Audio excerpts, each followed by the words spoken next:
이 시간 우리에게 주신 하나님의 말씀은 요한복음 2장 1절에서 11절까지의 말씀입니다. 요한복음 2장 1절에서 11절까지의 말씀, 신약성경 144쪽을 전후해서 찾으시면 되겠습니다. 하나님의 말씀 함께 봉독해 올리겠습니다. 사흘째 되던 날 갈릴리 가나에 혼례가 있어 예수의 어머니도 거기 계시고 예수와 그 제자들도 혼례의 청함을 받았더니 포도주가 떨어진지라. 예수의 어머니가 예수에게 이르되 저들에게 포도주가 없다 하니 예수께서 이르시되 여자여 나와 무슨 상관이 있나이까? 내 때가 아직 이르지 아니하였나이다. 그의 어머니가 하인들에게 이르되 너희에게 무슨 말씀을 하시든지 그대로 하라 하니라. 거기에 유대인의 정결 예식을 따라 두세 통 드는 돌 항아리 6이 놓였는지라.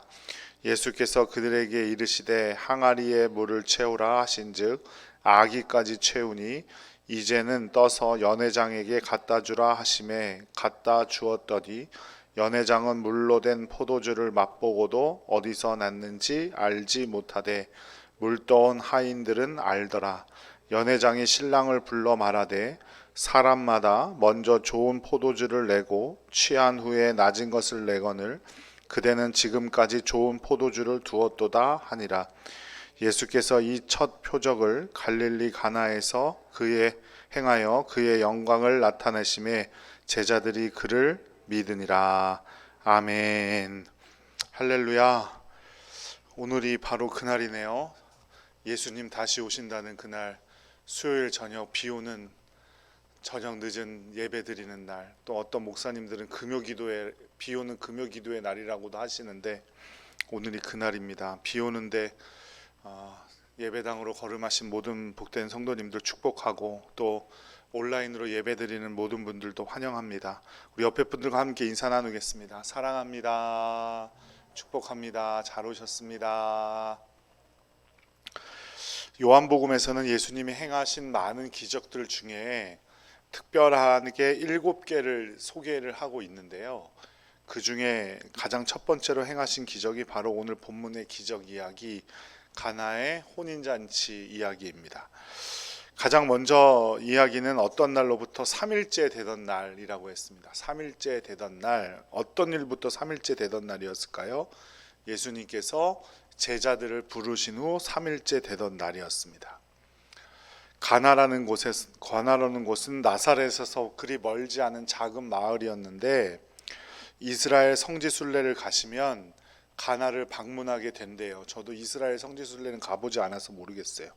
그런데 너무나 초라한 곳이어서 많이 실망하게 되고 가서 꼭 하는 일이 있다면 포도주를 한 모금씩 마셔본대요.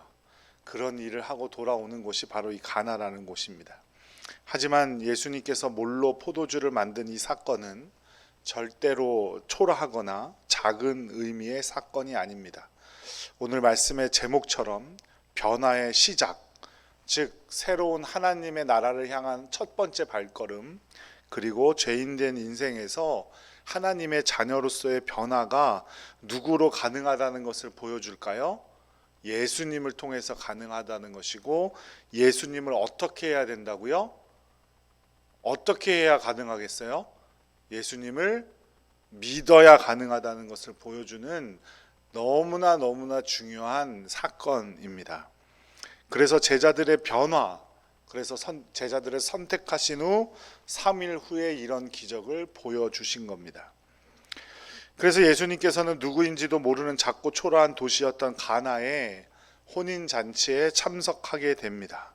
그리고 예수님은 어머니 마리아의 영향을 받아서 이곳에서 기적을 베풀게 되죠. 이 사실은 예수님이 온전한 인간임을 보여주는 장면입니다. 예수님께서 우리에게 새 생명을 주시려고 이 땅에 오신 메시아라고 해서 인간적인 관계나 인간됨을 완전히 포기한 것이 아니라는 사실을 보여주죠. 예수님도 우리와 똑같은 인간으로 이 땅에 살아가시면서 육체적인 어머니의 영향도 받고 그 가정의 영향을 받는 분이라는 사실을 우리에게 보여줍니다.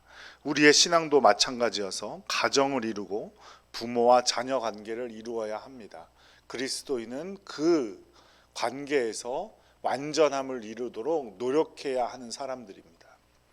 신앙을 지킨다고 해서 가정을 망가뜨리거나 관계를 끊는 것 아니라는 거죠. 그래서 이단들이 왜 이단이고 사입이냐? 그들은 믿으면 어떻게 해요? 가족과의 관계를 끊으라고 하죠. 또 가족에게 아무도 알리지 말라고 해요. 그리고 우리가 살아가는 이 사회생활, 일상의 생활을 완전히 단절시켜 놓습니다. 그래서 가진 재산도 다 갖다 바치라고 하고요. 모든 관계들을 끊어버리죠. 그래서 그들은 사입인 겁니다. 마리아는 모두가 흥겨운 분위기에 빠져서 포도주가 떨어진 것을 모르고 있을 때 포도주가 떨어진 것을 알게 되었고, 그것을 다른 누구도 아닌 누구를 찾아갔습니까? 누구에게 찾아갔어요? 아들인 예수님을 찾아갔어요. 상식적으로 생각해 보세요. 우리가 잔치에 갔는데 음식이 떨어졌어요. 그럼 누구를 찾겠어요? 누구를 찾아야 돼요? 주인을 찾거나, 혼인잔치라면 그 부모님을 찾거나, 혼인잔치를 이렇게 주관하는 사람 같아 보이는 사람을 찾지 예수님을 찾을 이유가 아무것도 없잖아요. 그러니까 마리아에게는 어떤 것이 있었다는 거예요. 그 문제도, 포도주가 떨어진 문제도 누구에게 가면 해결된다? 예수님에게로 가면 해결된다라는 마리아에게는 믿음이 있었던 거예요. 마리아는 그만큼 지혜로운 여인이었다는 거죠. 당연히 잔치의 주인공이나 그 인척을 찾아야 하는 것이 당연하지 않겠습니까? 게다가 예수님께 주제를 넘어서는 월권도 하지 않았어요. 그 마음이 급하니까 예수님께 가서 포도주가 떨어졌으니까 포도주를 만들어 주세요 라고도 할 수 있었을 텐데 그렇게 하지 않았어요. 그저 이 잔치집이 곤란을 겪게 되었다는 사실만 알렸어요. 그렇다면 그건 또 무엇을 의미합니까? 마리아는 그 사실만 말해도 예수님께서 알아서 다 해결해 주실 것이라는 믿음이 있었다는 거죠. 마리아는 자신이 할 수 있는 일과 할 수 없는 일, 해야 하는 일과 해서는 안 되는 일을 정확히 알고 있었고, 그것을 알려야 할 사람이 예수님이라는 사실을 정확히 알고 있었던 사람입니다. 마리아는 그만큼 지혜로운 여인이었고 믿음이 큰 여인이었어요. 그런데 우리가 예상하는 예수님의 반응과는 정반대의 반응이 예수님에게로부터 나옵니다. 나와 그것이 무슨 상관입니까? 아직 내 때가 이르지 않았습니다. 얼핏 들으면 섭섭하게 들릴 수도 있고, 또 거절하시는 것처럼, 도움 주기를 거절하시는 것처럼 보일 수도 있습니다. 우리에게도 종종 그럴 때가 있죠. 위급한 일이 생기거나 어려운 일이 생겨서 아무리 기도를 하지만 응답받지 못할 때가 있습니다. 눈물을 펑펑 쏟으며 기도하고 정말 너무나 안타까운 마음으로 기도하지만 응답받지 못할 때가 있어요. 그러면 우리는 하나님께 상처를 받기도 하고 좌절하기도 하죠. 하지만 이럴 때일수록 더 중요한 것은 무엇일까요? 바로 믿음입니다.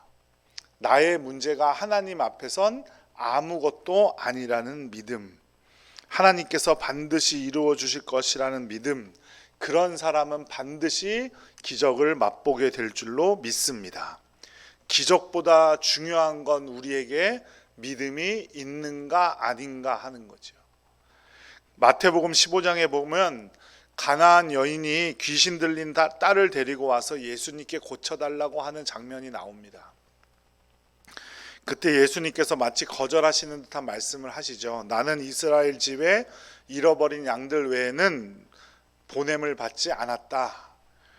하지만 여인은 끝까지 예수님께 매달립니다. 그러자 예수님은 더욱 듣기 거북한 말씀을 하십니다. 자녀의 빵을 가져다가 개들에게 나누어 주는 것이 옳지 않다. 그러자 여인 뭐라고 합니까? 좌절하고 돌아섰습니까? 그렇지 않습니다. 예수님께 더욱 매달렸습니다. 그렇습니다. 맞아요. 하지만 개들도 주인의 상에서 떨어지는 부스러기를 먹고 삽니다. 가난안 여인을 자신을 낮춰서 개라고 했고, 그때 예수님은 이 여인의 믿음이 크다고 칭찬하시면서 믿음대로 되라고 말씀하셨습니다. 예수님께서 이 여인을 일부러 골탕 먹이려고 그런 말씀을 하신 것이 아니라 중요한 의도가 있으셨다는 사실을 분명히 알 수 있죠. 그것이 무엇입니까? 바로 믿음입니다. 예수님은 항상 기적을 베푸실 때 믿음을 보신 후에 그들의 믿음대로 기적을 베푸신다는 사실을 알 수 있습니다. 다시 오늘 가나의 혼인잔치 사건으로 돌아와 보면 예수님께서 여자여 나와 무슨 상관이 있습니까? 라고 하셨죠. 여기서 상관이라는 단어가 바로 믿음을 말하는 겁니다. 어머니, 당신에게 내가 부족한 포도주 문제를 해결할 수 있는 믿음이 당신에게 있습니까?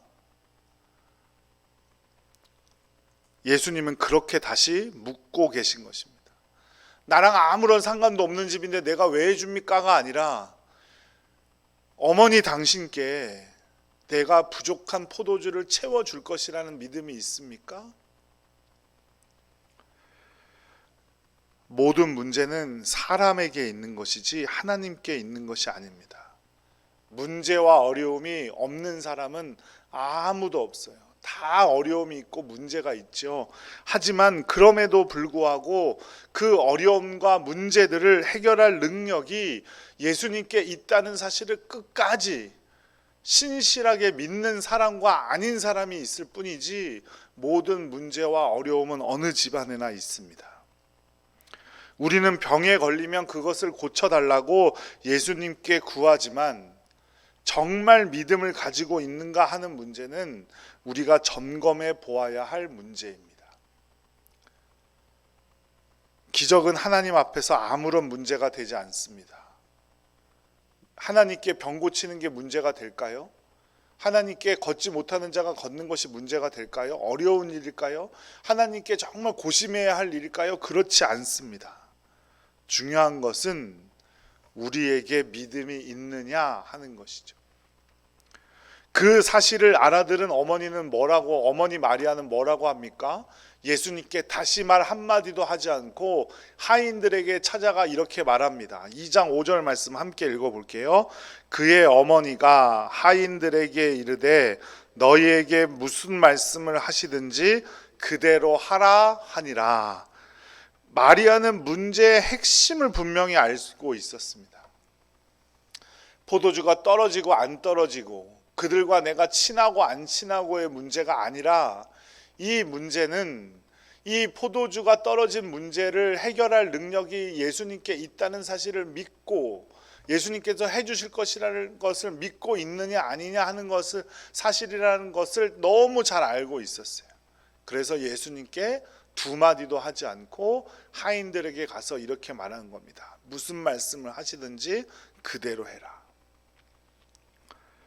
우리가 인생을 살면서 오랫동안 방황하는 이유는 문제의 핵심을 제대로 파악하지 못하기 때문일 수도 있습니다. 우리에게 건강이 없고 돈이 없고 부족한 것들이 많기 때문에 방황하는 것이 아니라 그것을 해결해 주실 능력이 예수님께 있음을 신뢰하는 믿음이 없기 때문에 우리가 방황한다는 사실을 우리는 기억해야 합니다. 우리 주님과 신실한 관계인 믿음은 그저 제쳐두고 그저 자신의 문제에만 매달려서 그것을 해결해 달라고 그것이 해결되기만을 바라는 그 마음, 내 급한 마음, 그 마음 때문에 우리가 방황하고 있다는 사실을 기억해야 합니다. 여러분의 친구가 있는데 평소에는 연락도 한 번 안 하다가 그리고 본체 만체 하다가 꼭 자신에게 문제가 생기고 내 도움이 필요할 때만 연락을 하는 사람이 있다고 생각을 해보세요. 얄미워요? 안 얄미워요? 얄밉죠. 얄미워요. 그저 내 문제에만 자신의 문제에만 매달려가지고 나를 찾는다고 생각하면 불쌍한 마음이 들 수는 있지만 썩 유쾌하지는 않죠. 바로 그겁니다. 우리는 평소에는 하나님을 향한 믿음, 우리 주님 예수 그리스도를 향한 믿음은 뭐 점검해 볼 생각도 안 하고 그것이 나의 삶에 어떤 영향을 끼치는지 끼치지 않는지도 모른 채 살아가다가 나에게 문제가 생겨야만, 어려움이 생겨야만 하나님을 찾고 우리 주님을 찾는 경우들이 너무 많다는 거죠. 중요한 것은 하나님과 깊은 관계이고 그 관계를 통해 쌓아지는 믿음이라는 사실을 꼭 기억하시기 바랍니다. 우리에게 어떤 문제가 있든지 주님께 해결할 능력이 있고 주님께서 해결해 주신다는 믿음을 갖는 여러분들 되시기를 간절히 축복합니다. 하나님께서 노아에게 산 꼭대기에 방주를 지으라고 말씀하셨죠. 이거는 인간의 상식이나 생각으로 보자면 도저히 할 수가 없는 일입니다. 강이나 호수 바닷가에 방주를 만들라고 했다면 이해가 되지만 산 꼭대기에 방주를 왜 만듭니까 도대체? 저기 정동진에 가면 산 꼭대기에 배가 한 척 올라서 있어요. 근데 그거는 가는 배가 아니고 호텔이에요. 호텔 모양을 배처럼 만든 거예요. 강릉 정동진에 한번 가서 보세요. 그런 게 아니라면 굳이 왜 산 꼭대기에 방주를 만들겠어요? 하지만 노아는 어떻게 했습니까? 순종했습니다. 그대로 했습니다. 왜 그랬을까요? 노아에게는 분명한 믿음이 있었기 때문이에요. 말씀하시는 분이 하나님이니까 자신의 생각을 섞지 않았고 그대로 따르는 겁니다. 엄청난 비가 왔고 홍수가 나자 하나님의 뜻을 알 수 있게 되었죠. 그 믿음 때문에 노아와 그의 가족들은 구원을 받게 된 겁니다. 모세는 어떻습니까? 살인자의 신세로 미디안 광야에 나이가 80 될 때까지 숨어 지내던 사람이었습니다. 그때 하나님께서 모세에게 불이 붙었지만 타지 않던 떨기나무 가운데 오셔서 자신의 민족을 애굽에서 데리고 나오라고 말씀하셨어요. 모세는 처음에는 망설였지만 믿음으로 순종하게 되었고 그 놀라운 일을 이루게 되었죠. 모세의 상황으로 보자면 살인자인데 자신을 벌할 수 있는 나라의 왕 가운데로 자기가 나가야 되는데 그리 쉬운 일이 아니었을 거예요. 하지만 그는 하나님을 향한 믿음을 회복하게 되었고 그 믿음 덕분에 그 일을 담당했고 많은 기적을 체험하면서 광야 40년을 보낼 수 있었던 겁니다. 이것이 바로 믿음이고 기적입니다. 믿음이 없으면 기적도 없습니다. 여자여 나랑 무슨 상관입니까? 내 때가 아직 오지 않았습니다 라는 말에 어머니 마리아가 섭섭하게 생각하고 그냥 떠나버렸다면 어떤 기적도 일어나지 않았을 겁니다. 하지만 어머니 마리아는 하인들에게 그가 무슨 말을 하든지 그대로 따르라고 말했고 그 하인들 역시 그대로 따랐습니다. 우리 주님은 그 믿음을 보시고 기적을 베푸신 것이죠. 우리에게는 너희에게 무슨 말씀을 하시든지 그대로 할 수 있는 믿음이 있습니까? 내 생각을 섞지 않겠습니까? 그 믿음, 아무것도 섞지 않는 그 신실한 믿음이 기적을 일으키는 겁니다. 그 믿음이 있을 때 죄인인 우리가 하나님의 백성이 되는 놀라운 변화를 경험하게 되는 겁니다. 예수님께서 하실 수 있다면이 무슨 말이냐? 믿는 사람에게는 모든 일이 가능하다라고 말씀하셨어요. 믿음이 있어야 기적이 일어나게 됩니다. 믿음이 있어야 우리는 하나님을 기쁘시게도 할 수 있습니다. 큰 믿음이 있는 성도님들 되시기를 주님의 이름으로 축복합니다.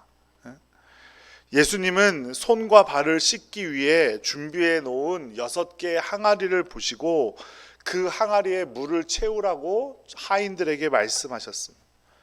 이 말을 들은 하인들은 어떻게 했어요? 일제 말하지 않았어요. 그죠? 군말 없이 물을 채웠습니다.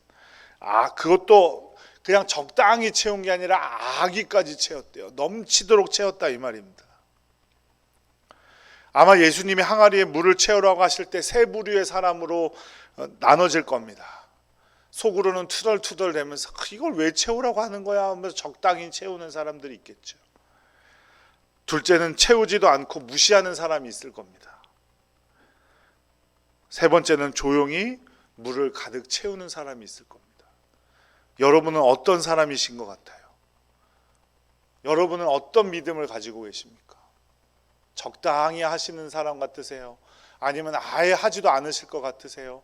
아니면 정말 열심히 아무 말 없이 그 항아리를 채워 나가시겠습니까? 그리고 이런 사람들은 어떤 일까지 합니까? 물을 떠서 연화장에게 갖다 주라는 예수님의 말씀까지 순종하게 됩니다. 그게 물인데 적당히 믿음 생활하거나 믿음이 없는데 그것을 연회장에게 가져다 주겠습니까? 오히려 자신이 더 야단만 맞지 않겠습니까? 하지만 이 하인들에게는 믿음이 있었기 때문에 그 물을 떠서 연회장에게 갈등도 하지 않고 그대로 가져다 줍니다. 언제 물이 포도주로 바뀌었을까요? 아기까지 채웠을 때 바뀌었을까요? 물을 떠서 가져다 주는 순간 바뀌었을까요? 연회장이 마실 때 바뀌었을까요? 그거는 아무도 몰라요. 성경에 기록되어 있지 않아요. 하지만 중요한 것은, 분명한 것은 그런 믿음을 가진 사람만이 기적을 체험하게 된다는 사실이에요. 연회장은 자신이 맛본 포도주가 그냥 좋은 포도주라는 것만 알았지 그것이 물이 변하여 된 것인지 알 수 없었어요. 하지만 그 하인들은 그 포도주가 어떻게 포도주가 되었는지를 알 수 있었고 그것이 기적이라는 사실을 알 수 있었죠. 믿음이 있었기 때문이에요. 여러분은 어떤 삶을 살기를 원하십니까? 이것이 기적인지 아닌지 그동안 모른 채 그냥 살아가기를 원하십니까? 아니면 매일매일 기적을 체험하고 정말 기적이 상식이 되는 그런 삶을 살기를 원하십니까? 그것이 바로 여러분의 믿음에 달려 있다는 사실을 꼭 기억하시기 바랍니다. 여러분의 삶이 변화되는 겁니다. 여러분이 믿음으로 변화되는 거예요. 나에게 주신 가족들, 하나님께서 나에게 너무나 귀하게 허락하신 보석과 같은 존재들이라는 그 믿음으로 집안일을 해보세요. 그러면 그 순간순간이 기적처럼 다가올 겁니다.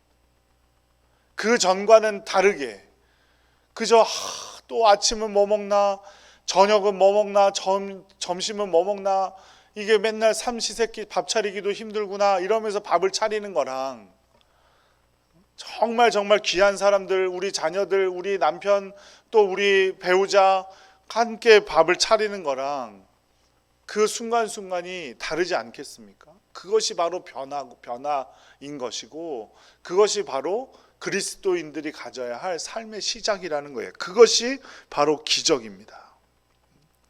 잠들 때까지 오지 않았는데 겨울밤을 보내고 나니까 아침에 깨어보니 눈이 덮인 것 보신 적 있으시죠? 그죠? 하얗게 눈이 덮였어요.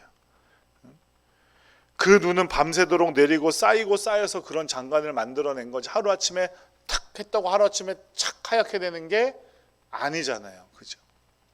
우리의 인생도 마찬가지입니다. 믿음을 가진 사람들에게는 이처럼 많은 기적의 순간들이 쌓여서 내 삶은 마치 기적과 같았다고, 하나님이 주신 놀라운 선물과 같았다고 고백할 수 있게 되는 겁니다. 연회장은 이 좋은 포도주가 어디서 나왔는지를 알지 못하고 그저 신랑이 자신에게 포도주가 있다고 말하지 않고 좋은 포도주를 감추어 놓은 것처럼 생각하게 들었죠.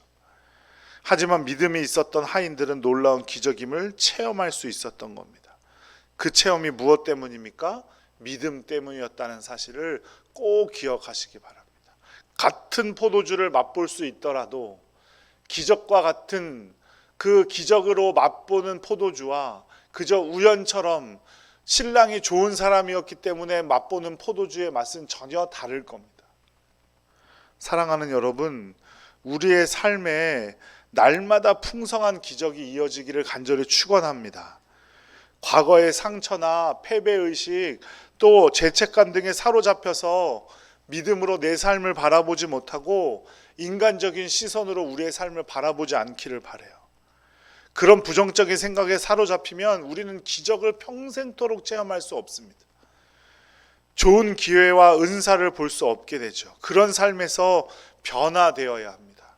예수님을 믿음으로 우리를 회복시키시고 과거의 죄악들 가운데 우리를 끊어내시는 주님의 은혜를 맛보아야 합니다. 그 시작을 알리시기 위해 가나의 혼인잔치에서 물로 포도주로 바꾸시는 기적을 베푸신 겁니다. 우리가 예수님을 믿은 후에는 그와 같은 변화가 시작되고 우리의 삶이 매일매일 기적과 같이 바뀐다는 그 변화의 시작을 알려주시기 위해 예수님은 제자들을 선택하시고 3일 후에 그 놀라운 기적을 보여주신 겁니다. 우리도 죄인이었던 우리가 하나님의 자녀가 되었습니다. 그것이 구원이죠. 구원은 무엇으로 받는다고 했습니까? 믿음으로 받는다고 했습니다.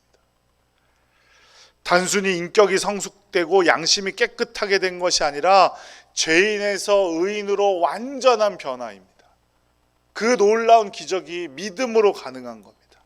예수 그리스도를 믿음으로. 사탄의 종노릇이나 하고 있던 우리를 하나님의 백성으로, 하나님의 자녀로 삼아주시는 그 놀라운 기적, 그 변화의 시작이 바로 예수 그리스도를 믿음으로 가능하다는 사실을 꼭 기억하시고, 믿음으로 나의 존재가 변화되는 구원을 체험하고 기적을 체험하는, 그것이 날마다의 삶이 되는 여러분들 되시기를 간절히 축복합니다. 기도하겠습니다.